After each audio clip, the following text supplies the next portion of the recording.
Shalom sahabat Cornerstone Jakarta, kita bertemu kembali di dalam sermon terbaru dari Cornerstone Jakarta. Beberapa minggu kemarin kita off karena Cornerstone Jakarta sedang mempersiapkan ibadah tatap muka onsite yang pertama kali pada tanggal 3 Juni.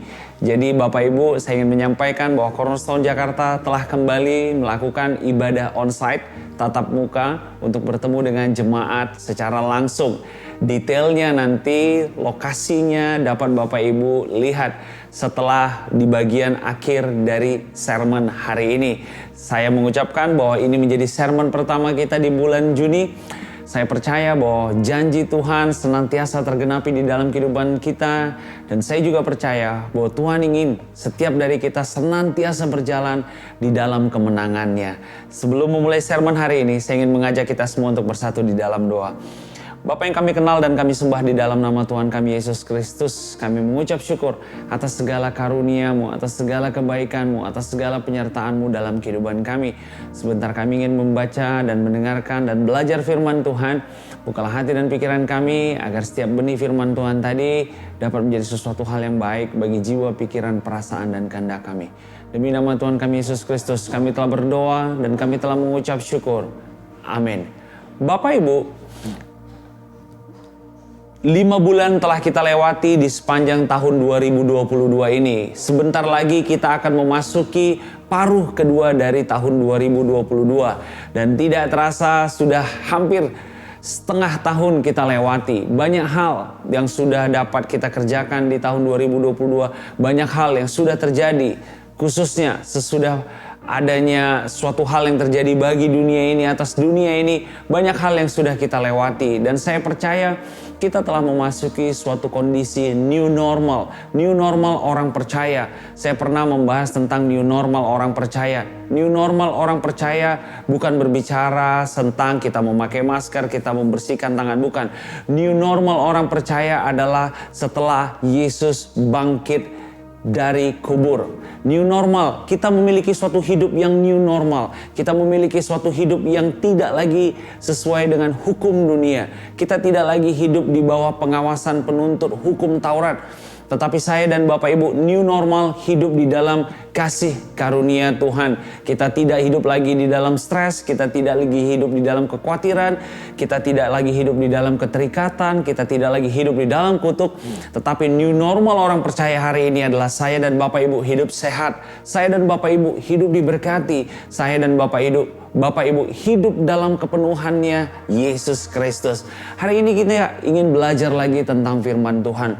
Banyak hal di depan yang Tuhan sediakan bagi setiap kita Bapak Ibu. Banyak mungkin di depan nanti tantangan-tantangan yang akan kita hadapi. Banyak nanti mungkin ada hal-hal yang sebelumnya tidak pernah terbayang oleh kita, yang tidak pernah kita mengerti akan kita hadapi. Tetapi saya percaya satu hal, bahwa tangan kanan Tuhan yang kuat itulah yang memberikan kita kemenangan. Banyak hal yang mungkin di dalam pekerjaan, di dalam bisnis usaha yang sepertinya masalah tadi belum pernah kita hadapi, kita membutuhkan yang namanya Holy Spirit. Kita membutuhkan Roh Kudus, Roh yang akan menuntun kita, Roh yang akan memberitahukan kita tentang segala sesuatu yang akan terjadi di masa depan. Pada saat Tuhan Yesus naik ke surga, dia bangkit, dia naik ke surga, dan dia telah mencurahkan Roh Kudusnya kepada setiap kita. Jadi hari ini saya dan Bapak Ibu tidak lagi hidup atas diri kita sendiri, tetapi ada Roh di dalam kita yang senantiasa menuntun kita, membawa kita, memberikan kita nasihat, memberikan kita gambaran tentang apa yang harus kita kerjakan di masa depan. Saya saya mendorong Bapak Ibu untuk tetap senantiasa hidup di dalam kasih, kebaikan, dan kemurahan Tuhan. Hari ini kita ingin belajar dari satu cerita yang sederhana. Saya percaya kita sudah sering mendengarnya, berbicara tentang pada saat Yesus berjalan di atas air. Ada suatu ketika di mana sesudah Yesus dan murid-murid memberi makan 5.000 orang, mereka memutuskan untuk menyeberang ke suatu daerah yang lain. Dan Yesus berkata pada saat itu, "Kalian pergi duluan karena aku ingin berdoa." Apa yang terjadi? Murid-murid pergi duluan naik perahu, dan Yesus mereka tinggalkan karena Yesus ingin berdoa pada saat itu. Nah, kita ingin belajar dari peristiwa yang singkat ini, dari peristiwa yang sederhana ini. Saya ingin membuka Alkitab. kita sama-sama dari Matius 14 ayat 22 sampai 32. Perikop ini juga diceritakan di Markus 6 ayat 45 sampai 52 dan Yohanes 6 ayat 16 sampai 21. Saya bacakan bagi kita semua.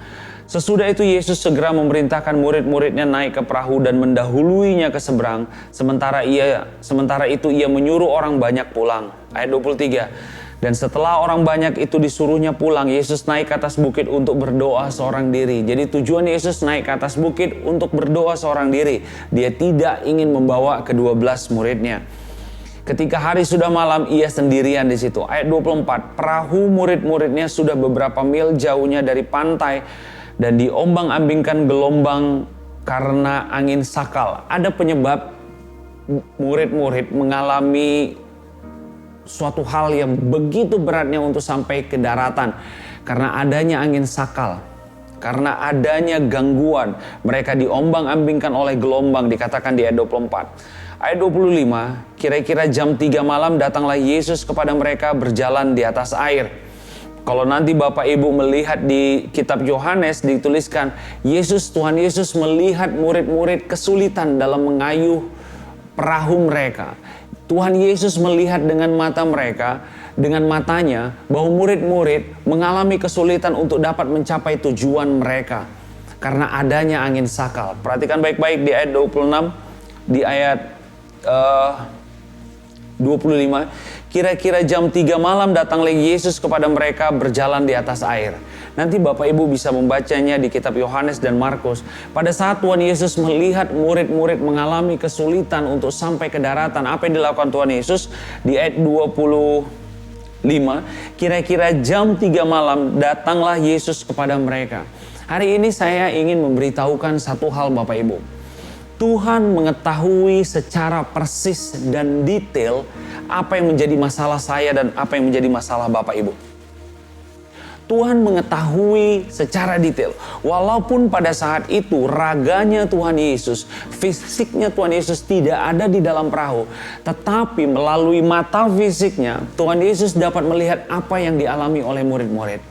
Hari ini Tuhan yang kita sembah, yaitu Tuhan kita Yesus Kristus yang duduk di sebelah kanan Allah Bapa, Dia mengetahui juga dengan persis, dengan detail apa yang menjadi masalah pergumulan kita. Kabar baiknya adalah, ayat 25, saya bacakan sekali lagi. Kira-kira jam 3 malam datanglah Yesus kepada mereka berjalan di atas air. Perhatikan baik-baik, saya suka kali karena pernyataan ini begitu sederhana. Maka datanglah Yesus kepada mereka. Artinya Tuhan adalah pribadi yang proaktif. Tuhan adalah pribadi yang mau datang ke dalam kehidupan saya dan Bapak Ibu. Dia adalah inisiator. Dia adalah inisiator dari keselamatan. Bukan karena upaya dan hebat kita, tapi atas inisiatif Tuhan sendiri, Dia mengirimkan anaknya yang tunggal, yaitu Tuhan kita Yesus Kristus, untuk datang ke dunia dan menyelamatkan saya dan Bapak Ibu. Ini harus menjadi satu karakter yang saya dan Bapak Ibu juga miliki. Menjadi pribadi yang proaktif. Menjadi pribadi yang proaktif artinya di dalam dunia profesional itu dapat kita lakukan juga. Menjadi pribadi yang aktif mencari solusi, menjadi pribadi yang aktif mencari jalan keluar, menjadi pribadi yang aktif untuk mencari hal yang lebih baik. Tuhan memberikan satu contoh yang sederhana. Bukan murid-murid pada saat itu yang mencari Tuhan, tetapi Tuhan yang mendatangi murid-murid dengan berjalan. Saya suka sekali pada saat bagaimana caranya Tuhan menyelesaikan masalah Bapak Ibu. Hari ini saya ingin menekankan, Tuhan mengetahui secara detail apa yang menjadi pergumulanmu. Kalau saat ini kau memiliki pergumulan dalam keuanganmu, kau memiliki pergumulan dalam pekerjaan, bisnis atau usahamu, kau memiliki pergumulan mungkin dalam pelayananmu, perhatikan baik-baik. Tuhan mau datang dan menolong saya dan engkau. Amin. Amin Bapak Ibu. Tuhan yang kita sembah itu bukan Tuhan yang diam dan duduk di surga sana melihat kita mengalami masalah. Tuh rasain Mario, you rasain masalah you. Itu kan makanya you rasain masalah you. Gak bisa sih lu gak dengerin gua ngomong kata Tuhan. Enggak. tetapi dia adalah pribadi yang aktif. Maka datanglah Yesus, dikatakan di ayat 25, datanglah Yesus kepada mereka. Saya senang sekali. Artinya Tuhan begitu menginginkan saya dan Bapak Ibu keluar dari masalah, keluar dari situasi, keluar dari polemik, keluar dari kemelutan ini. Amin. Karena sering sekali yang terjadi Bapak Ibu, kita percaya bahwa Tuhannya mampu, tetapi kita sulit percaya Tuhannya mau. Tidak butuh orang percaya, semua orang kalau ditanya, Tuhan mampu gak menyelesaikan masalah pandemi ini? Mampu. Tetapi ketika ditanya, Tuhan mau gak menyelesaikan masalah kita? Di situ kita sering yang berhenti, diam, dan tidak mengetahui jawabannya. Tuhan mau Bapak Ibu. Yesus mau menyelesaikan masalah murid-murid, makanya dia yang datang kepada murid-murid. Ayat 26, ketika murid-muridnya melihat dia berjalan di atas air, mereka terkejut dan berseru, itu Tuhan, itu hantu. Lalu berteriak-teriak karena takut. Perhatikan baik-baik.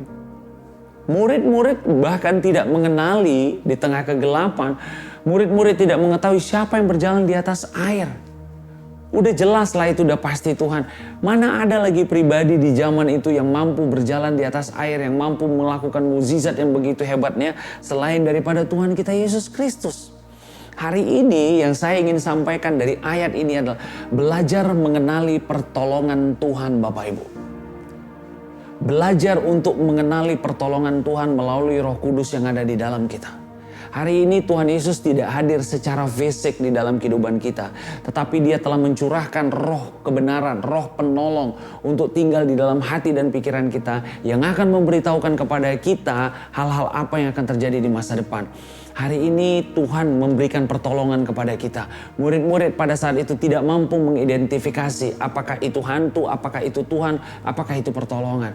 Hari ini Tuhan ingin saya dan Bapak Ibu melalui firman-Nya, melalui Alkitab-Nya, melalui perkataannya, melalui perjanjian-perjanjiannya, saya dan Bapak Ibu dapat melihat pertolongan Tuhan bisa datang kapan saja, dari arah mana saja, dan dari siapa saja. Amin. Amin. Murid-murid pada saat itu gagal untuk melihat bahwa pertolongan itu datang. Harusnya mungkin bayangan saya, yes Tuhan, masalah kita selesai, amin. Tetapi apa yang mereka teriakkan pertama, hantu, itu hantu, itu hantu. Bukankah sering mungkin demikian Bapak Ibu, ketika Tuhan ingin menolong kita, kita sering sekali memiliki satu sikap yang curiga, kita memiliki satu sikap yang takut, kita memiliki satu sikap yang kayak dia nolong saya, kayaknya enggak deh. Kayaknya enggak mungkin dia nolong saya. Masa dia tolong saya? Tuhan dapat memakai orang-orang di sekeliling kita Bapak Ibu. Di ayat yang ke-27, tetapi segera Yesus berkata kepada mereka, tenanglah, aku ini, jangan takut. Tuhan perlu menegaskan dirinya lagi. Tuhan Yesus perlu menegaskan dirinya lagi kepada murid-murid. Tetapi segera Yesus berkata kepada mereka, tenanglah, aku ini, jangan takut, aku ini. Saat ini Bapak Ibu, pada saat engkau menghadapi suatu situasi, masalah, kendala, problema, atau ada rencana-rencana besar yang ingin kau lakukan di depan, ingat statement ini, tenanglah, aku ini, jangan takut. Tuhan menginginkan saya dan Bapak Ibu memiliki satu sikap hati yang tenang. Karena pada saat saya dan Bapak Ibu tenang, maka pada saat itu juga ketakutan hilang. Pada saat ketakutan hilang, maka kita mampu melihat siapa yang ada di depan kita, yaitu Yesus Kristus penolong kita. Saya heran dengan cerita ini. Kalau kita lanjutkan ke ayat 28. Lalu Petrus berseru dan menjawab dia, Tuhan, apabila engkau itu, suruhlah aku datang kepadamu berjalan di atas air. Suasana pada saat itu gelap. Suasana pada saat itu ada angin sakal. Suasana pada saat itu ada kericuhan. Orang-orang mulai panik. Murid-murid mulai panik.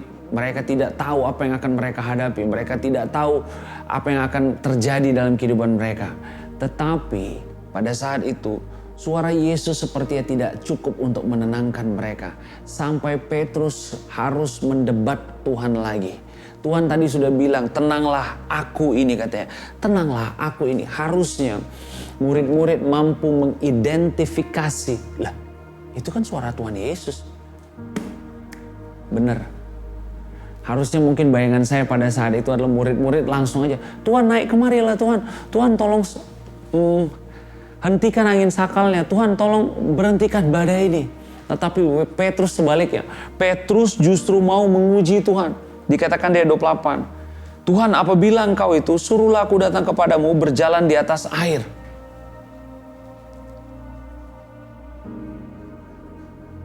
Bukankah kita sering seperti itu Bapak Ibu? Sudah dikasih Tuhan pertolongannya, tetapi kecurigaan kita juga semakin tinggi. Tuhan sudah memberikan, tenanglah aku ini. Petrus bilang, kalau memang itu Engkau Tuhan, artinya dia memiliki hati yang setengah percaya, benar gak? Kalau memang dia setengah percaya, lucunya diminta si Petrus, Tuhan kalau memang itu Engkau, suruhlah aku datang kepada Engkau dengan berjalan di atas air. Apa jawab Yesus? Kata Yesus, datanglah. Maka Petrus turun dari perahu dan berjalan di atas air mendapatkan Yesus. Saya membayangkan pada saat itu ada 12 murid-murid. Petrus bilang, Tuhan kalau memang itu Engkau, suruhlah aku datang kepadamu dengan berjalan. Tuhan Yesus bilang, datanglah. Saya sulit membayangkan apa yang terjadi kepada 11 murid-murid pada saat itu. Tinggal di dalam perahu, menurut saya, itu bukanlah pilihan yang baik. Tetapi berjalan di atas air juga bukan pilihan yang baik pada saat itu. Ada 11 orang yang memutuskan untuk tinggal di dalam perahu. Hanya satu orang yang memutuskan menguji. Yaudah, hajarlah. Kalau benar itu Yesus, aku bisa jalan di atas air. Tapi kalaupun nggak benar, ya udahlah, ngandalkan ilmu berenang mungkin. Bukankah kita sering juga seperti itu Bapak Ibu? Kita sering sekali terlalu nyaman di zona nyaman kita. Perahu berbicara tentang zona nyaman kita. Perahu berbicara tentang apa yang menjadi mengikat kita. Perahu berbicara tentang apa yang menjadi membuat kita sulit untuk tumbuh. Hanya Petrus akhirnya, ini hal positif ya. Saya mencoba melihat ada hal positif dari kejadian ini. Hanya Petrus akhirnya yang mampu berjalan di atas air pada saat itu. Walaupun sesudah itu dia hampir saja tenggelam. Tetapi setidaknya Petrus sudah mampu berjalan di atas air. Hari ini Bapak Ibu, saya ingin menyampaikan bahwa Tuhan menginginkan saya dan Bapak Ibu mengalami suatu kehidupan yang extraordinary. Bukan kehidupan yang biasa-biasa, bukan kehidupan yang ada di dalam perahu, kena angin sakal, kena badai, pusing, kena masalah stres, kena masalah khawatir. Hari ini Tuhan menginginkan saya dan Bapak Ibu berjalan di atas masalah kita. Berjalan di atas masalah kita. Saya bisa membayangkan angin sakal itu begitu hebat mungkin pada saat itu. Angin sakal itu begitu mengganggu pada saat itu. Tetapi lihat bagaimana caranya. Akhirnya hanya Petrus yang mampu berjalan di atas air. Lihat apa hal-hal yang selama ini sering sekali menahan kita Bapak Ibu. Menahan kita untuk tidak dapat keluar dari perahu kita. Menahan kita untuk tidak dapat keluar dari zona nyaman kita. Menahan kita untuk tidak dapat mau belajar skill-skill yang baru, menahan kita untuk tidak mau belajar, membaca buku-buku yang baru, hal-hal yang menahan kita untuk tidak dapat membaca jurnal-jurnal pengetahuan, yang menahan kita untuk tidak dapat melakukan terobosan-terobosan divine breakthrough. Perahu menjadi zona nyaman bagi 11 murid-murid pada saat itu. Petrus memiliki pertimbangan lain. Udahlah, di dalam perahu tetap aja punya potensi untuk mati. Kalaupun betul itu Yesus, yaudah paling tidak kalaupun saya harus mengalami sesuatu, saya dekat dengan Tuhan Yesus. Lihat, kita baca terus, lanjut lagi. Di ayat 29 tadi, kata Yesus, datanglah, maka Petrus turun dari perahu dan berjalan di atas air mendapatkan Yesus. Tetapi, ayat 30, ketika dirasanya tiupan angin, takutlah ia dan mulai tenggelam lalu berteriak, Tuhan tolonglah aku. Orang yang tadinya ragu, Tuhan Yesus, kalau memang itu engkau Yesus, suruhlah aku datang kepadamu. Yesus bilang, datanglah. Maka Petrus memutuskan untuk keluar dari perahu, berjalan di atas air dan mendatangi Yesus. Tadi dia ragu, tadi dia datang kepada Yesus dengan setengah hati yang percaya dan setengah lagi hati yang ragu. Ketika dia mulai tenggelam, tetapi ketika dirasanya tiupan angin, takutlah ia dan mulai tenggelam. Perhatikan baik-baik Bapak Ibu. Tadi di ayat 26, pada saat murid-murid berkata, itu hantu, lalu berteriak-teriak karena takut. Responnya Tuhan Yesus di ayat 27, tenanglah, aku ini, jangan takut. Artinya pada saat kita memutuskan untuk tidak takut, hati kita menjadi tenang. Nah di ayat 30 dikatakan, tetapi ketika dirasanya tiupan angin, takutlah ia dan mulai tenggelam lalu berteriak. Takutlah ia dan mulai tenggelam. Perhatikan baik-baik, ketika rasa takut muncul, itu akan mengakibatkan hilangnya ketenangan. Hilangnya ketenangan artinya kita kehilangan fokus.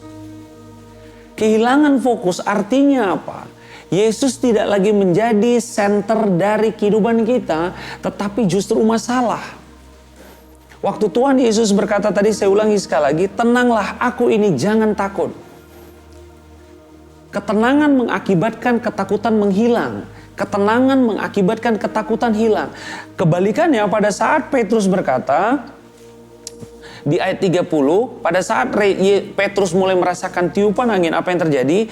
Takutlah ia dan mulai tenggelam. Sering sekali kita tenggelam di dalam masalah kita Bapak Ibu. Semua dimulai karena kita tidak tenang. Sering sekali masalah semakin besar di dalam kehidupan kita karena kita tidak tenang. Pada saat kita tidak tenang, maka ketakutan akan hilang. Pada saat ketakutan hilang, tanpa kita sadari, kita berjalan di atas masalah, bukan berjalan di dalam masalah. Petrus awalnya berjalan di atas air Bapak Ibu. Tetapi pada saat dia mengalihkan fokusnya,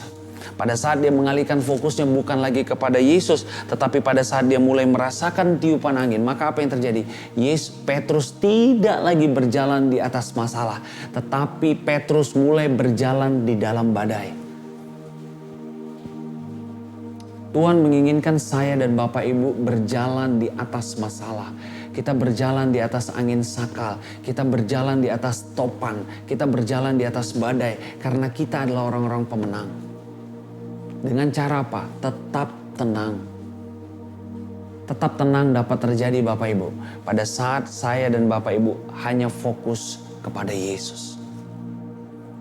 Pada saat kita fokus kepada Yesus, maka pada saat itu juga ketenangan akan muncul. Pada saat ketenangan muncul, maka tanpa kita sadari ketakutan akan hilang. Pada saat ketakutan kita hilang, maka tanpa kita sadari kita sedang berjalan di atas masalah-masalah kita. Saya dan Bapak Ibu perlu memiliki suatu sikap yang tenang pada saat bertemu dengan masalah. Pada saat bertemu dengan angin sakal. Pada saat bertemu dengan topan badai. Pada saat bertemu dengan ada kasus besar di depan kita. Pada saat bertemu dengan gunung masalah. Tuhan menginginkan satu sikap yang Yesus katakan. Tenanglah, aku ini, jangan takut. Tenang di dalam Tuhan mengakibatkan rasa takut tidak muncul. Pada saat rasa takut tidak muncul, maka pada saat itu juga tanpa kita sadari kita sedang berjalan di atas masalah. Petrus mulai berjalan di dalam masalah karena dia mengalihkan fokusnya. Dia tidak lagi fokus kepada Yesus, tetapi dia mulai fokus kepada apa yang dia rasa, kepada apa yang dia lihat, kepada apa bunyi gemuruh yang dia dengar. Pada saat itu juga berlahan-lahan dia mulai tenggelam. Di ayat yang ke-31, segera Yesus mengulurkan tangannya, memegang dia dan berkata, "Hai orang yang kurang percaya, mengapakah engkau bimbang?" Hari ini Bapak Ibu, kita memerlukan suatu sikap yang tenang di dalam Tuhan. Pada saat sikap kita tenang, kita akan melihat bagaimana sikap yang tenang tadi, sikap yang tetap mengandalkan Tuhan tadi, kita akan melihat ketakutan kita akan sirna. Pada saat ketakutan kita sirna, kita akan melihat kita berjalan di atas masalah kita. Dan pada saat itu juga kita akan melihat kebimbangan akan hilang. Kebimbangan sering sekali muncul di dalam kehidupan orang percaya karena orang percaya sering menjadi pribadi yang tidak tenang. Saya hari ini ingin mendorong Bapak Ibu, saya ingin menutup dengan hal yang sederhana. Miliki satu sikap attitude berpikir disiplin untuk tetap tenang di dalam suatu badai. Untuk tetap berpengharapan kepada Tuhan, untuk tetap melihat ada pertolongan Tuhan. Tadi kita sudah belajar bahwa Tuhan yang proaktif mendatangi murid-murid. Dia datang kepada murid-murid, dia datang ingin membantu murid-murid. Dia berkata, tenanglah, ini aku, jangan takut. Hari ini ketika engkau menghadapi suatu persoalan, menghadapi suatu masalah, melihat ada suatu hal besar di dalam kehidupan kau, ada gunung besar di dalam kehidupan kau, tenanglah, ini aku, jangan takut, kata Tuhan. Dan pada saat itu juga kita akan melihat bagaimana kebimbangan kita akan hilang, bagaimana ketakutan kita pun akan hilang. Pada saat itu juga kita akan melihat bagaimana tepat waktunya Tuhan akan menolong saya dan Bapak Ibu. Pada saat Tuhan mengulurkan tangannya kepada Petrus, Tuhan tahu this is the right time.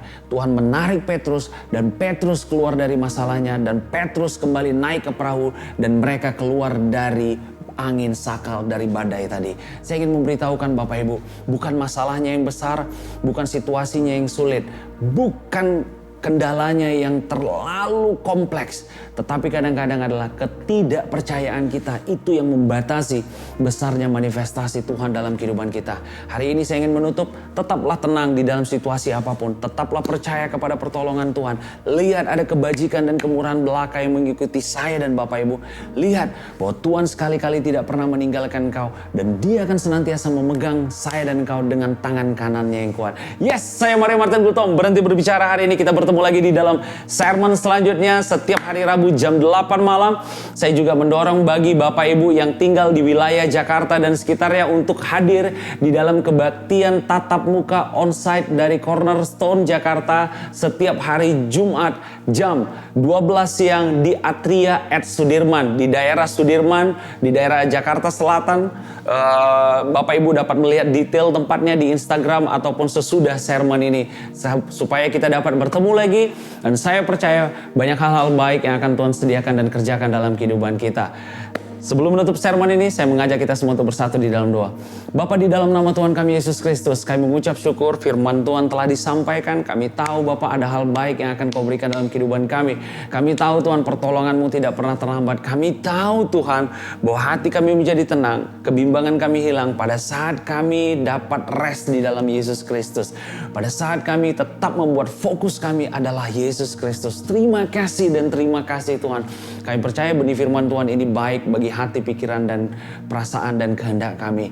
Demi nama Tuhan kami Yesus Kristus, kami telah berdoa dan kami telah mengucap syukur. Amin. Saya Mario Martin Gultom, berhenti berbicara hari ini. Kita bertemu lagi dalam sermon selanjutnya. Sampaikan kabar baik ini ke banyak orang, sehingga akan semakin banyak orang yang dapat merasakan, mendengarkan kabar Injil kasih karunia Tuhan, dan semakin banyak orang yang dimerdekakan. Sampai kita bertemu lagi dalam sermon selanjutnya. Tuhan Yesus memberkati engkau, Tuhan Yesus mengasihi engkau. God bless you and see you.